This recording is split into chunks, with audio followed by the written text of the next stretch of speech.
베드로전서 1장 1절부터 9절까지의 말씀 제가 읽겠습니다.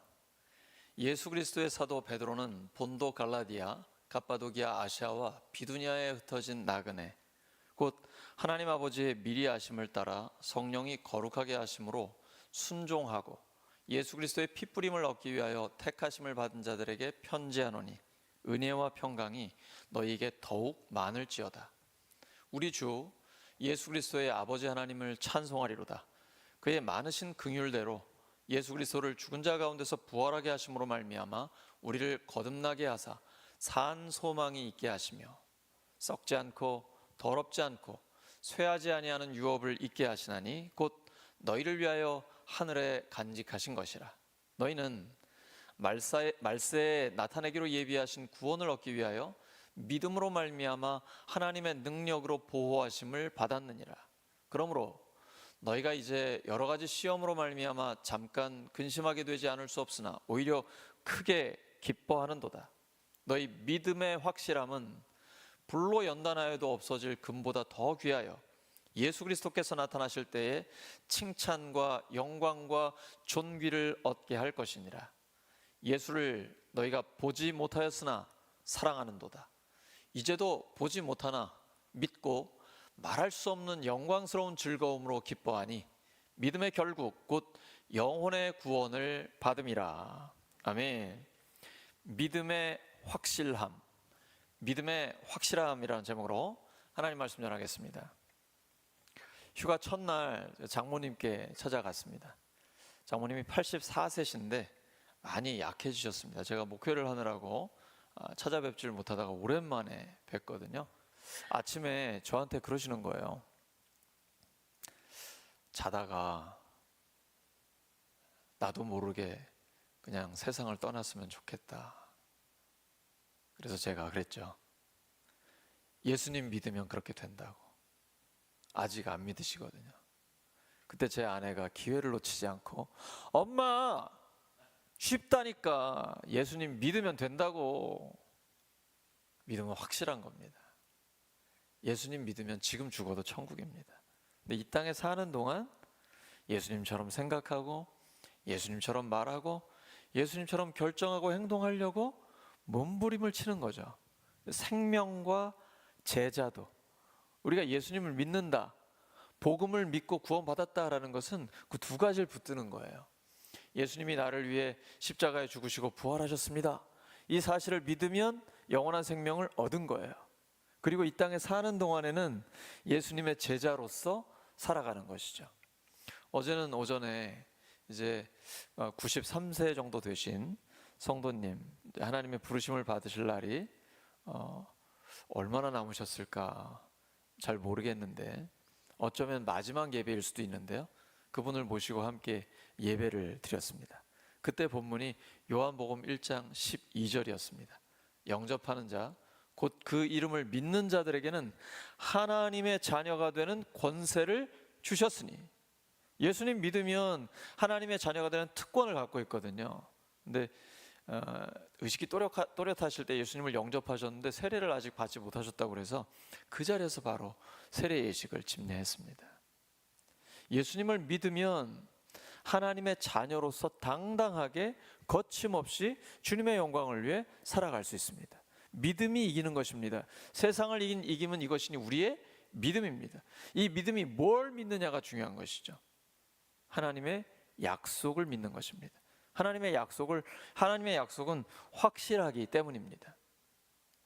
예수 그리스도의 사도 베드로는 흩어진 나그네들에게 편지를 하고 있습니다. 흩어진 나그네들은 미래를 알 수 없어 고달프게 살아가는 그리스도인들을 가리킵니다. 초대교회 시대에 세상은 믿지 않는 사람들을 위한 곳이었습니다. 신자는 극소수였습니다. 오늘날도 마찬가지죠. 그리스도인들은 소수입니다. 세상 속에서 우리는 어쩌면 신앙생활 한다는 게 시험의 한가운데 들어가는 것과 같습니다. 예수님은 우리를 세상 가운데 보내실 때 어린 양을 이리 가운데 보내는 것 같다라고 말씀하십니다. 그러면서 뱀처럼 지혜롭고 비둘기처럼 순결하라 말씀하시죠. 이 두 가지가 균형을 잘 이루어야 능력 있게 예수님의 제자로 쓰임 받을 수가 있습니다. 근데 시험의 한가운데 들어가는 우리는 그 시험을 넉넉히 이길 수가 있습니다. 사도 베드로는 시험을 기회라고 설파합니다. 시련을 겪고 있는 성도들을 마음껏 믿음으로 격려하고 있습니다. 지금 잠깐 근심을 당하는데 사실 시간적으로 이 근심을 당하는 것, 고난을 당하는 것이 잠깐이지 않습니다. 고난을 당하면 시간이 굉장히 더디게 갑니다. 힘들어요. 오래 걸리는 것 같아요. 근데 지금 베드로가 얘기하는 잠깐은 영원과 비교할 때 잠깐입니다. 그러니까 우리는 항상 신앙생활을 영원의 관점에서 볼 수 있어야 합니다. 휴가가 제가 이번에 목요일까지였잖아요. 너무 짧잖아요. 금방 지나가더라고요. 여러분, 제가 시골 목회를 막 시작할 때 언덕위에 있는 참 예쁜 교회인데 45살에 그곳에 부임해서 보면서요, 참 휴가지 같다라는 생각을 했거든요. 신앙생활은 끊임없이 그리스도인들에게 나그네와 같다라고 이야기합니다. 우리가 이 땅에 잠깐 머물다가 갈 것입니다. 항상 영원이라는 시간 개념에서 우리의 상황을 볼 수 있어야 됩니다. 그래야만 상황에 눌리지 않고 상황을 지배하고 다스리는 하나님의 사람이 될 수 있습니다. 지금 베드로전서를 받고 있는 교회 성도들은 심각한 고난을 당하고 있습니다. 예수님을 믿는다는 이유 하나 때문에 큰 어려움을 당합니다. 그러나 이 잠깐 근심이니까 너희들 이걸 기쁨으로 압도하라 라고 말씀합니다. 근데 이건 상황을 보면 안 됩니다. 팩트, 사실을 보셔야 돼요. 부활하신 주님을 바라보실 때 아무리 어려운 상황이라도 그 상황을 압도하는 하나님의 기쁨으로 이길 수 있습니다. 여러분이 우리가 어떤 상황 속에 사람들을 만나고 힘든 것들에 둘러싸여 있을 때 그것만 바라보면 이길 수 없습니다. 근데 우리를 위해 죽으시고 부활하신 예수님이 지금 나와 함께 하신다라는 확신을 가지면 그 확신으로 이길 수 있는 거예요. 믿음의 확실함 때문에 모든 상황을 압도할 수가 있는 것입니다. 근데 이 믿음이 언제 생기나요? 기도할 때 생깁니다. 여러분, 목사가 하루만 기도 안 하잖아요. 믿음이 흐릿해집니다. 하물며 여러분 세상 속에서 살고 계신데 잠깐이라도 매일 기도하셔야 돼요. 눈 뜨면 기도부터 하셔야 돼요. 시간의 양이 부족하다면 시간의 질로 승부하셔야 됩니다. 하나님 없이는 안 됩니다. 하나님이 오늘의 삶을 인도하여 주시옵소서. 하나님 책임져 주세요. 그리고 아무도 안 볼 때, 혹시 근무할 때, 일할 때라 할지라도 나와 하나님과의 침묵의 기도를 날리는 겁니다. 화살 기도, 호흡 기도를 계속 하시는 거예요. 쉬지 말고 기도하라는 것은 기도하는 마음으로 살아가는 것이에요. 제가 제일 어려운 설교가 언제냐면요, 언제인 것 같아요? 네, 오늘이에요. 휴가 마치고 난 다음에 하는 설교가 제일 어렵거든요. 그래서 제가 이걸 꽤 오랫동안 경험했기 때문에 휴가 기간에 마냥 퍼져 있으면 정말 힘들어집니다. 그래서 휴가 가서 잠도 자지만 잠에서 눈 뜨면 누워서도 기도하고 끊임없이 하나님 앞에 기도하려고 몸부림을 치는데 여전히 어려워요. 그래서 제가 오늘 주신 그 찬양을 통한 말씀이 너무 힘 있는 거예요. 주의 말씀 의지하여 그물을 내린다. 내가 밤새도록 한 마리도 물고기 잡지 못했지만, 이번 주는 휴가도 보내고 기도도 부족했지만 그러나 믿음으로 말씀을 던진다, 선포한다. 성령께서 역사하시는 것이죠. 여러분의 삶도 마찬가지입니다. 우리가 각자의 삶의 자리는 다 달라요. 전업주부, 학생, 직장인, 다양한 삶의 자리가 있지만 나는 너무나 부족하고 연약해요. 내 힘으로 아무리 해도 내 전문 분야임에도 불구하고 잘 안 돼요. 그리고 상황이 녹록지가 않아요. 이게 내 힘으로 조절할 수가 없어요. 누가 알겠어요? 갑자기 그 큰 회사가 무너질지? 아무도 모른단 말이에요. 그런데 믿음으로 그물을 던지면 하나님께서 그물이 찢어지게끔 하는 놀라운 역사가 나타나게 하십니다. 우리는 할 수 없지만 하나님만 하실 수 있는 일들이 우리의 삶에 일어나는 거예요. 무엇으로 할 수 있습니까? 믿음으로 하는 거예요. 믿음의 확실함이 있어야 됩니다. 주의 말씀 의지하여 하나님의 말씀을 들고 나아가는 것입니다. 그래서 베드로는 시험이 기회라고 합니다. 어떤 기회일까요? 하나님을 경험하는 기회입니다. 평탄하면 하나님의 은혜가 있죠. 근데 시험이 오면 강력한 하나님을 아주 짜릿하게 감격적으로 체험하게 됩니다. 그러므로 고난은 정류장과 같습니다. 고난은 종착점이 아닙니다. 고난은 끝이 아니에요. 고난은 거쳐가는 정류장입니다.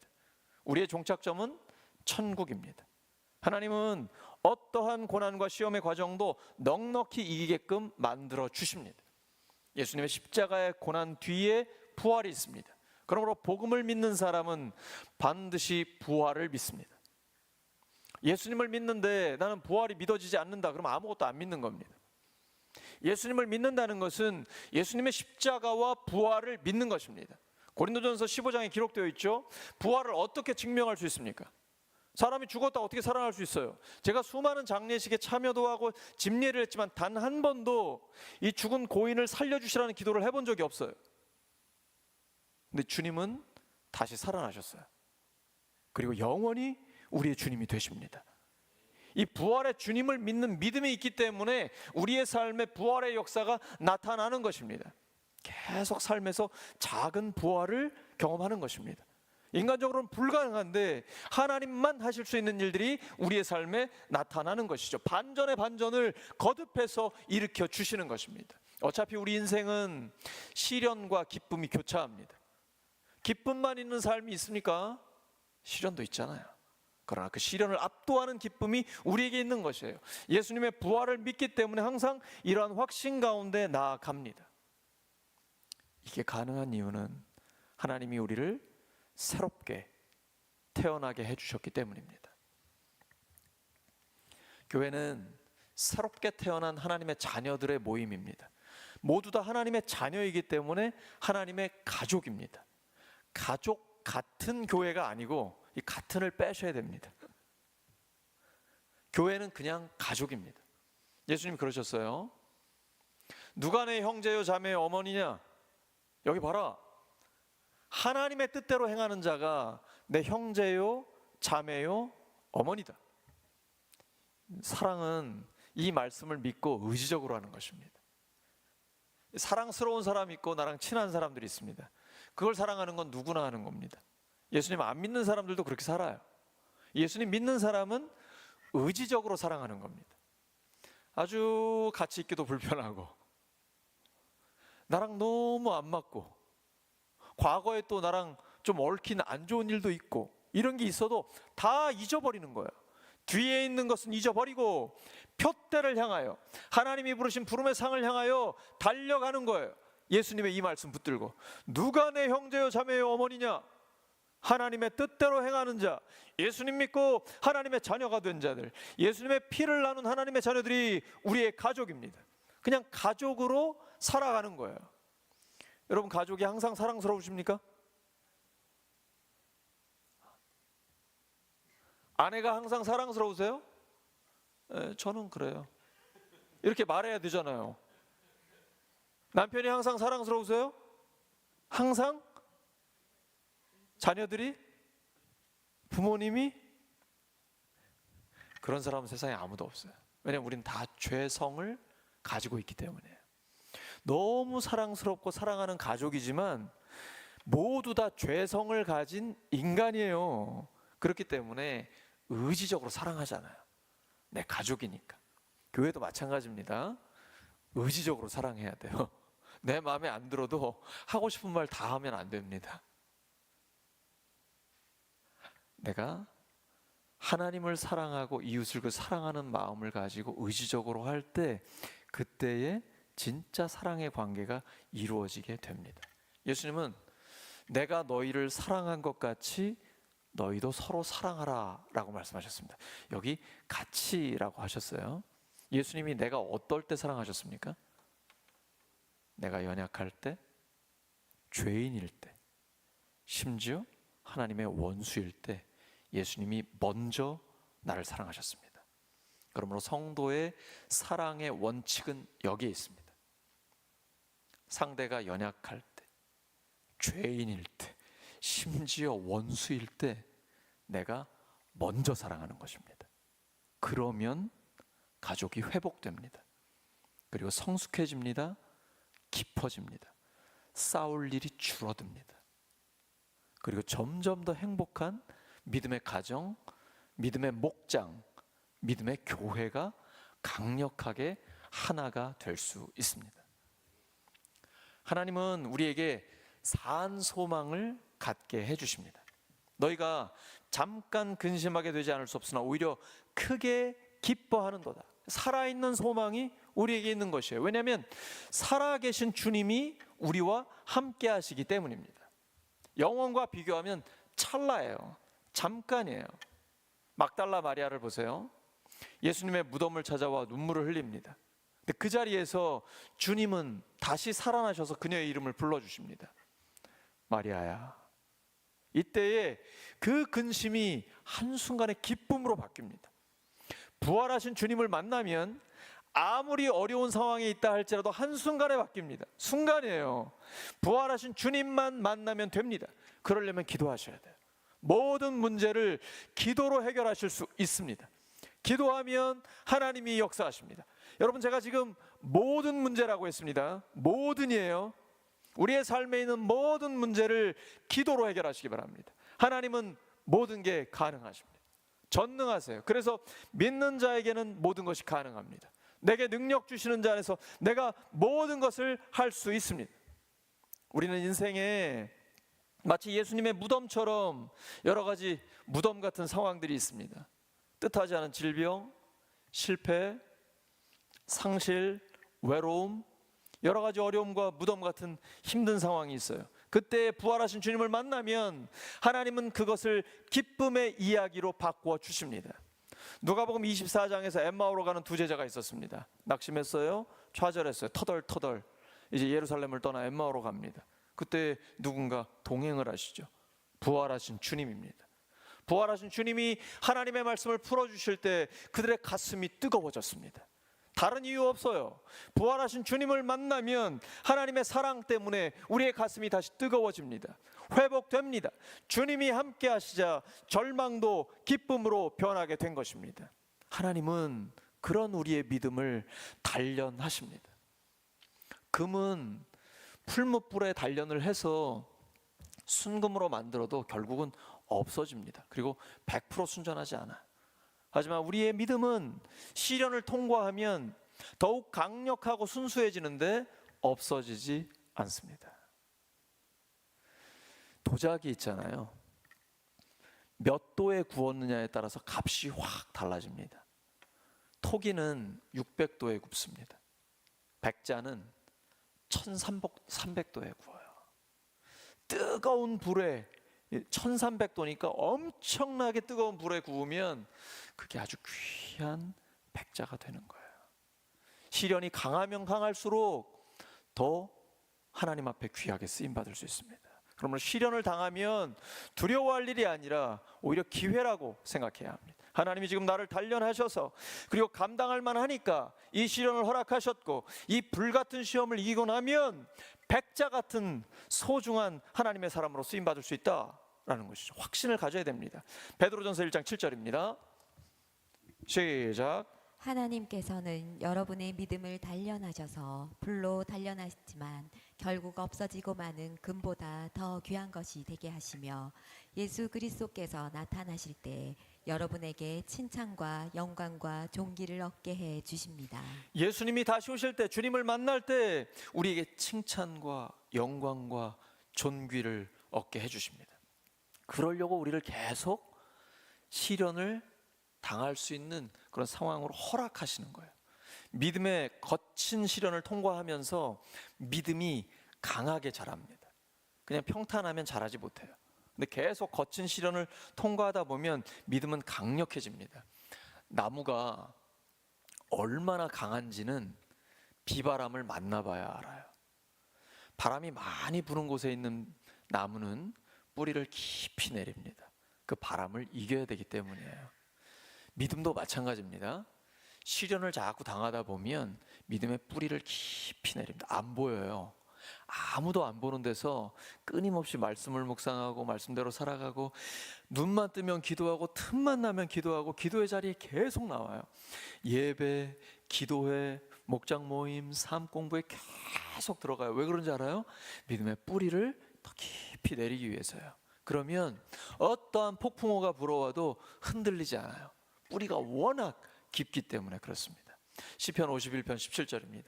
하나님께서 구하시는 제사는 상한 심령이라. 하나님이여 상하고 통회하는 마음을 주께서 멸시하지 아니하시리이다. 애통하는 자가 복이 있습니다. 하나님 앞에서는 마음껏 우세요. 하나님은 그 눈물을 보시고 응답하십니다.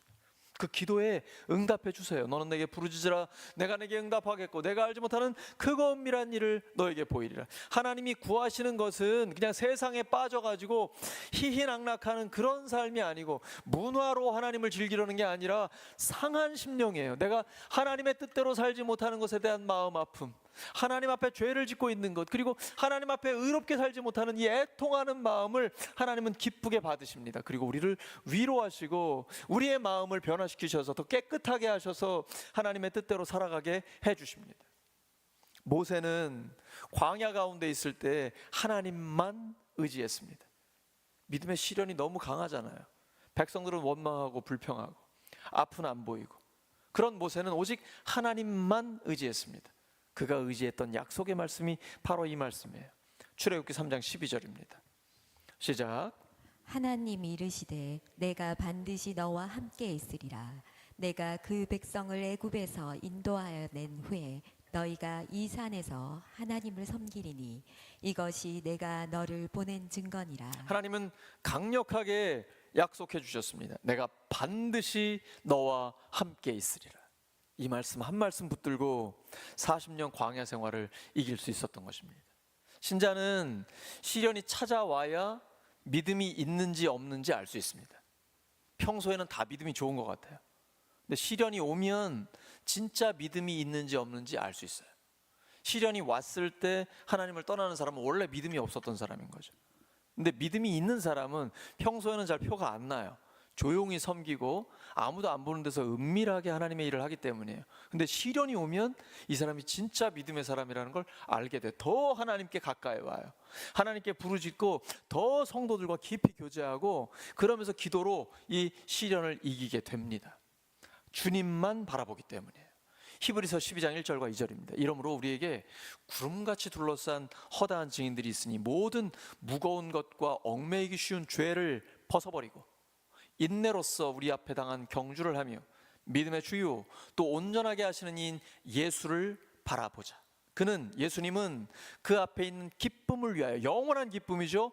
부활 이후에 있는 영원한 기쁨입니다. 십자가를 참으사 부끄러움을 개의치 아니하시더니 하나님 보좌 우편에 앉으셨느니라. 어제 제가 그제까지 이틀 동안 목자 연합수련회에 다녀왔는데요. 우리 목자 목녀님들이 워낙 하나님 앞에 이제 헌신하고 수고하니까 담임 목사 부부가 이제 10교회에서 20명이 모였는데 어떻게든 목자 목녀님들을 위로하려고 애를 씁니다.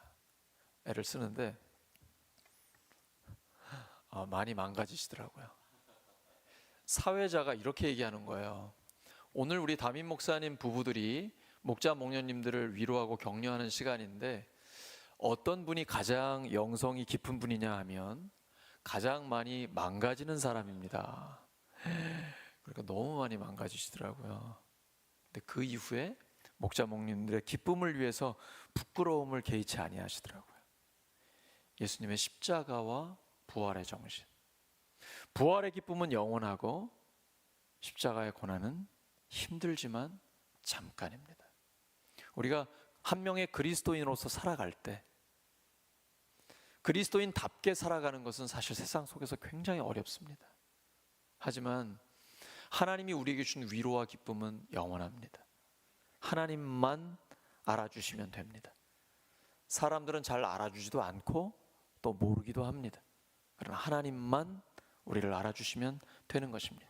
그것을 위해 우리는 여러 가지 어려움을 참으면서 나아갈 수가 있습니다.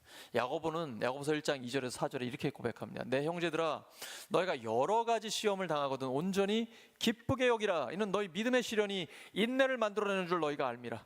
인내를 온전히 이루라. 이는 너희로 온전하고 구비하여 조금도 부족함이 없게 하려 함이라. 금보다 더 귀한 믿음이란 무엇입니까? 아무리 힘들고 어려워도 우리에게 주신 구원의 완성을 확신하는 것입니다. 실패하지 않을 것을 믿는 것입니다. 하나님께는 실패가 없습니다. 하나님은 승리밖에 없습니다. 예수님을 믿는 사람은 무조건 승리합니다. 하나님이 모든 걸 합력해 선을 이루어 주시기 때문입니다. 이 승리에 대한 확신은 하나님의 약속에 근거해서 확실하게 갖고 계셔야 합니다. 어떤 어려움이 있어도 주님은 미리 말씀해 주셨습니다. 끝까지 견디는 자는 구원을 얻습니다. 마태복음 24장 13절과 14절입니다. 그러나 끝까지 견디는 자는 구원을 얻으리라. 이 천국 복음이 모든 민족에게 증언되기 위하여 온 세상에 전파되리니 그제야 끝이 오리라. 어제 우리가 후원하고 있는 멕시코의 김정호, 김규미, 이음, 지음, 나음이 가정이 멕시코에 도착했다는 연락이 왔습니다. 우리로 보면 땅끝이죠. 그곳에 가서 복음을 전하기 위해 이제 태어난 지 돌도 안 된 아이 데리고, 나음이가 그 셋째잖아요. 그때 우리 교회 왔을 때 임신 중에 만사하게 해서 오셨잖아요.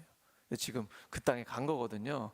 우리가 기도하고 후원하는 선교사들이 가는 거예요. 우리는 끊임없이 주님의 이 말씀을 붙들고 천국 복음이 모든 민족에게 증언되기 위하여 쓰임 받는 것입니다. 울산에서 땅끝까지 끝까지 견디는 자가 구원을 얻습니다. 이제 점점 더 어려워질 거예요. 주님이 오실 때가 되면 신앙생활한다는 것이 점점 더 어려워질 거예요. 그러나 하나님은 하나님이 택한 하나님의 사람들을 보호하십니다.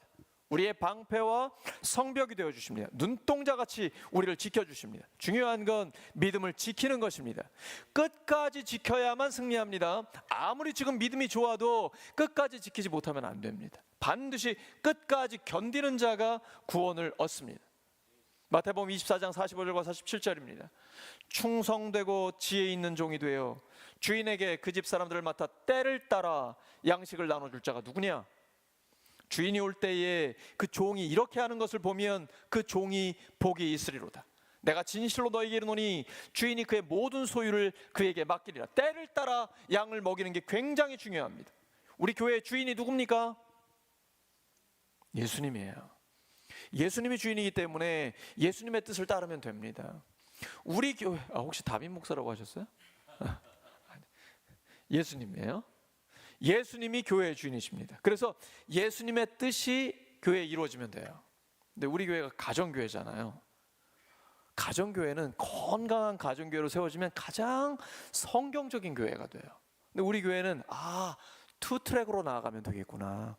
건강한 가정교회가 되고, 그리고 이제 가정에서 모이기 어려운 경우에 어르신들 연세가 예를 들어 만 67세나 만 70세나 이렇게, 그건 교회에서 이제 약속을 하게 되겠지만 그 이후에는 가정에서 모이기 어려우시니까 교회에서 모여가지고 함께 예배드리고 기도하고 식사하고 또 목장 모임도 갖고, 이게 참 좋겠구나. 이걸 판교 꿈꾸는 교회에서 제가 본 거예요. 근데 아직 구체화시키지 못했기 때문에 더 기도하면서 준비해야 됩니다. 하나님은 우리 교회가 하나님의 것이기 때문에 때를 따라서 우리에게 도와주십니다. 하나님의 은혜를 주세요. 볼 것을 보게 하시고 들을 것을 듣게 하십니다. 그러므로 하나님의 뜻에 순종하기만 하면 돼요. 하나님을 따라가기만 하면 되는 것입니다. 어떤 어려움도 이기게 해주십니다. 사랑하는 우리 울산교회 성도 여러분, 하나님은 우리를 새로 태어나게 하셨습니다. 하나님은 우리에게 산 소망을 갖게 해주십니다. 하나님은 우리의 믿음을 단련하십니다. 어떠한 상황에도 눌리지 마시고, 상황에 눌리면 안 됩니다. 오히려 시련 속에서 확실한 믿음으로, 부활하신 주님을 믿는 믿음으로 하나님을 더 깊이 경험하시기를 예수 그리스도의 이름으로 축원합니다. 이 시간 말씀 붙들고 하나님 앞에 합심하여 한 1, 2분 정도 같이 기도합니다. 하나님 아버지 감사합니다. 예수님의 이름으로 우리를 새롭게 태어나게 하셨고, 하나님 우리에게 산 소망을 주시니 감사합니다.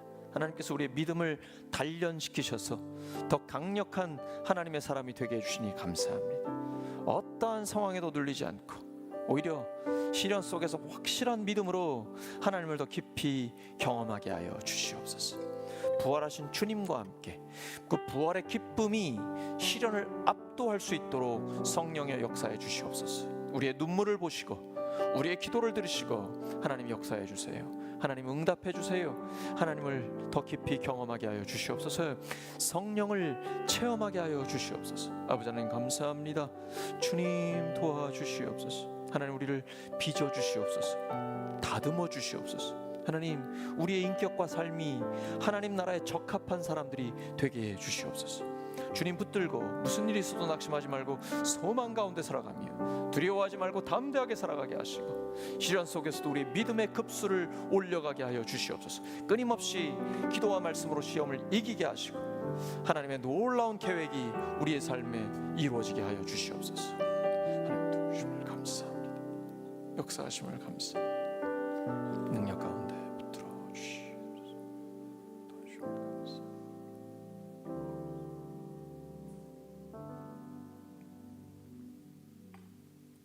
감사드리며 예수님의 이름으로 기도드립니다.